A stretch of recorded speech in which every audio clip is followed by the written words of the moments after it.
কচু শাক দিয়ে চাপা শুটকির একটা খুবই মজাদার ভর্তা করেছিলাম। এটা খেতে এত বেশি মজা হয়েছিল, খুবই মজা লেগেছে খেতে। তো প্রথমে আমি চাপা শুটকিগুলোকে টেলে নিচ্ছি। টেলে নেওয়ার পরে গরম পানিতে চুবিয়ে রাখবো কিছুক্ষণ। আর অন্যদিকে আমি কচু শাক দিয়ে দিলাম। কচু শাকগুলো একটু নেতিয়ে এলে একটা আলু আর একটা টমেটো দিয়ে লবণ, হলুদ আর পানি দিয়ে সেদ্ধ বসিয়ে দিব। যখন এগুলো একদম সেদ্ধ হয়ে যাবে, পানিটা এঁটে আসবে, তখন এগুলো নেড়ে চেড়ে পানিটা একদম আটিয়ে নিয়ে ওই কড়াইতে তেল দিয়ে আমি বেশি করে পেঁয়াজ, কাঁচামরিচ আর চাপা শুটকিগুলোকে আমি ভালো করে ধুয়ে নিয়ে এখন ভেজে নিচ্ছি। এখানে আমি শুকনা মরিচ, কাঁচামরিচ দুটাই ব্যবহার করছি, কারণ ভর্তাতে দুইটার ফ্লেভারই কিন্তু খুবই মজা লাগে।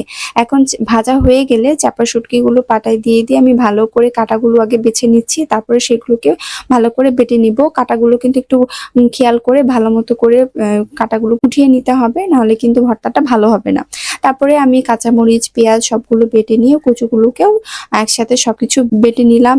আর একটু লবণ কম লাগছিল, লবণটাও দিয়ে দিলাম। এই ভর্তাটা খেতে এত বেশি মজা হয়েছিল, আমার তো আর তর্স হচ্ছিল না। আমি পাটাতেই গরম ভাত নিয়ে পাটা মোছা ভাত খাওয়া শুরু করেছি।